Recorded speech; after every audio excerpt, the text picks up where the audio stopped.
حامدا ومصليا ومسلما بسم الله الرحمن الرحيم صلاة وسلاما عليك يا سيدي يا رسول اللہ۔ محترم ناظرین کرام، پروگرام ہماری اصلاح احادیث کی روشنی سے آپ کا میزبان مقرر شوکت حسین سیالوی حاضر خدمت ہے۔ محترم ناظرین کرام، آج کا ہمارا عنوان سلام کرنا قرآن و سنت کی روشنی میں۔ آج سلام کی اہمیت اور سلام کی فضیلت کے حوالے سے ہم بات کریں گے۔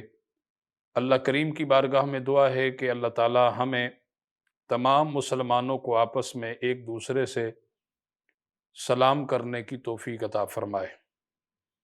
چنانچہ نبی کریم صلی اللہ علیہ وسلم نے ارشاد فرمایا، السلام قبل الکلام، سلام کلام کرنے سے پہلے کرو۔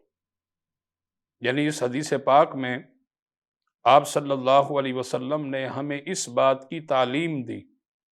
عمومی طور پر آپ دیکھتے ہیں کہ جب بندہ کسی سے بات کرتا ہے تو وہ ڈائریکٹلی بسا اوقات یا اکثر اوقات وہ کلام کرنے لگ جاتا ہے، بات چیت کرنے لگ جاتا ہے۔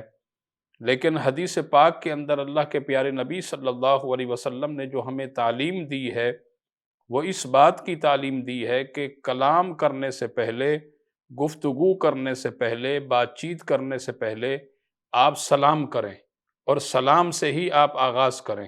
یہ اسلامی تعلیمات ہیں۔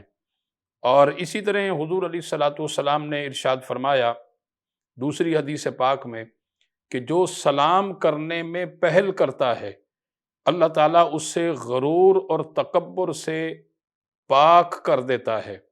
اب محترم ناظرین کرام، کتنی بڑی بات ہے اور کتنی خوش بختی کی بات ہے کہ انسان سلام کرنے میں پہل کرے اور اللہ تعالیٰ اس سے غرور سے بھی پاک کر دے اور اس سے تکبر سے بھی پاک کر دے۔ اور اسی طرح تیسری حدیث پاک میں نبی کریم علیہ الصلوۃ والسلام نے ارشاد فرمایا، حل ادلکم، اے میرے صحابہ، کیا میں تمہیں اس بات کے بارے میں نہ بتاؤں جو کہ آپس میں تمہارے اندر محبت پیدا ہو جائے؟ تو صحابہ کرام نے عرض کی کہ یا رسول اللہ، ضرور ارشاد فرمائیے، ایسا کون سا کام ہے جس کے کرنے سے آپس میں محبت پیدا ہو جائے گی؟ تو آقا کریم علیہ الصلوۃ والسلام نے ارشاد فرمایا کہ تم سلام کو پھیلاؤ، سلام کو عام کرو۔ سلام کو عام کرنے سے، سلام کو پھیلانے سے تمہیں محبت نصیب ہوگی۔ اور یہی وجہ ہے کہ حضرت عبداللہ بن عمر رضی اللہ تعالیٰ عنہ جب اپنے گھر سے باہر تشریف لے جاتے تو آپ ہر ایک کو سلام کرتے۔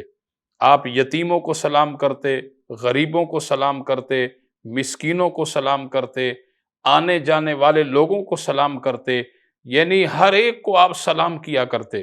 ایک مرتبہ حضرت عبداللہ بن عمر نے اپنے ساتھیوں سے کہا کہ میرے ساتھ جو ہے وہ بازار چلو۔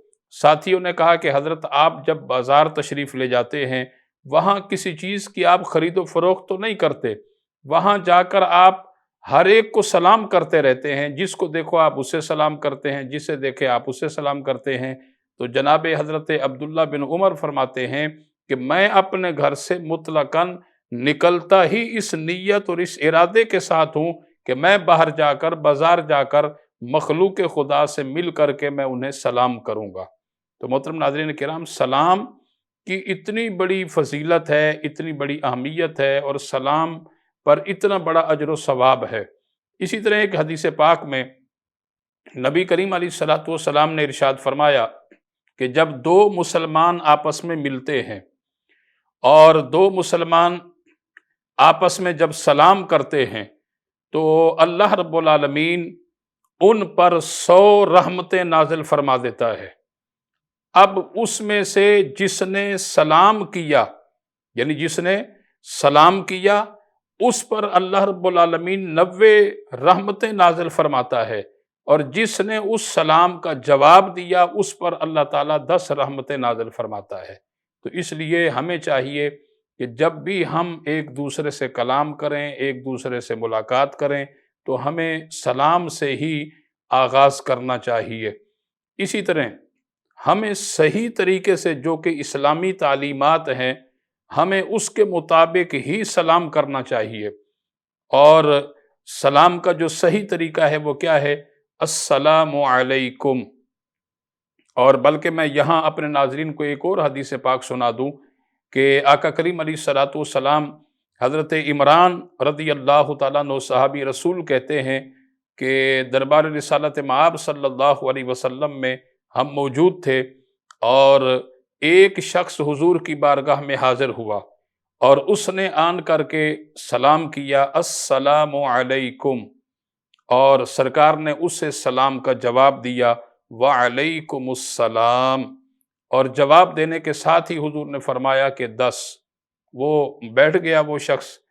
اسی طرح ایک اور صاحب تشریف لائے اور انہوں نے آن کر کے حضور کی بارگاہ میں اس طرح سلام کیا، السلام علیکم ورحمۃ اللہ۔ اب سرکار نے ان کو بھی سلام کا جواب دیا، اور اس کے بعد حضور نے فرمایا کہ 20۔ وہ شخص بھی بیٹھ گیا۔ اب اس کے بعد ایک تیسرے شخص تشریف لائے اور انہوں نے آن کر کے حضور کی بارگاہ میں اس طرح سلام کیا، السلام علیکم ورحمۃ اللہ وبرکاتہ، اور سرکار نے ان کو بھی سلام کا جواب دیا، اور اس کے ساتھ ہی حضور نے فرمایا کہ 30۔ اب وہ بھی بیٹھ گئے۔ اب حدیث کا جو خلاصہ ہے، حدیث کی جو تشریح ہے، اس میں محدثین کرام فرماتے ہیں کہ دراصل بات یہ ہے کہ جو پہلے حضور کی بارگاہ میں جس نے سلام کیا اور اس نے اس طرح سلام کیا، السلام علیکم، اور حضور نے اس کے سلام کا جواب دے کر فرمایا کہ 10۔ اس کا مطلب یہ ہے کہ تمہارے لیے 10 نیکیاں ہیں، اور جس نے اس طرح سلام کیا، السلام علیکم ورحمۃ اللہ، اور حضور نے اس کو بھی جواب دیا اور فرمایا 20۔ اس کا مطلب یہ ہے کہ اس کے لیے 20 نیکیاں ہیں۔ اور جس نے اس طرح سلام کیا، السلام علیکم ورحمۃ اللہ وبرکاتہ، تو سرکار نے اس کو بھی جواب دیا اور ساتھ ہی فرما دیا کہ تمہارے لیے 30 نیکیاں ہیں۔ تو لہٰذا ہمیں سلام صحیح معنی صحیح طریقے کرنا چاہیے، جو کہ اسلام کی تعلیمات جو ہے وہ ہمیں ملتی ہیں، اور اسلام کی تعلیمات کے مطابق سلام کرنا چاہیے۔ اور عمومی طور پر آپ دیکھتے ہیں کہ لوگ یہ بہت بڑی غلطی کرتے ہیں، جیسے کہہ دیتے ہیں السلام علیکم، اور سام آپ کو پتہ ہے سام کا معنی ہے تباہی، بربادی، اور اس لیے کیونکہ سلام جو ہے یہ سلامتی سے ہے، کیونکہ یہ ایک دعا ہے کہ آپ کسی کو دعا دے رہے ہیں اور سلامتی کی دعا کر رہے ہیں، رحمت اور برکت کی دعا کر رہے ہیں، تو اس لیے ہمیں اس بات کا خاص کر کے خیال رکھنا چاہیے کہ ہم اس لفظ کو، اس جملے کو، سلام کو صحیح معنی صحیح طریقے سے ہم ادا کریں، خود بھی ہم سلام کرنا سیکھیں، اور اپنے بچوں کو بھی سلام کرنے کا طریقہ سکھائیں، اور اپنے دوست احباب تک بھی آپ اسلامی تعلیمات کو جو ہے وہ عام کریں، تاکہ یہ ہمارے لیے صدقہ جاریہ بن جائے۔ اللہ کریم کی بارگاہ میں دعا ہے کہ اللہ تعالی ہمیں صحیح معنی صحیح طریقے سلام کرنے کی توفیق عطا فرمائے، اور ہمیں دین اور دنیا کی اللہ سمجھ عطا فرمائے۔ اور کل تک اپنے میزبان مقرر شوکت حسین سیالوی کو اجازت دیجیے۔ والسلام علیکم ورحمۃ اللہ وبرکاتہ۔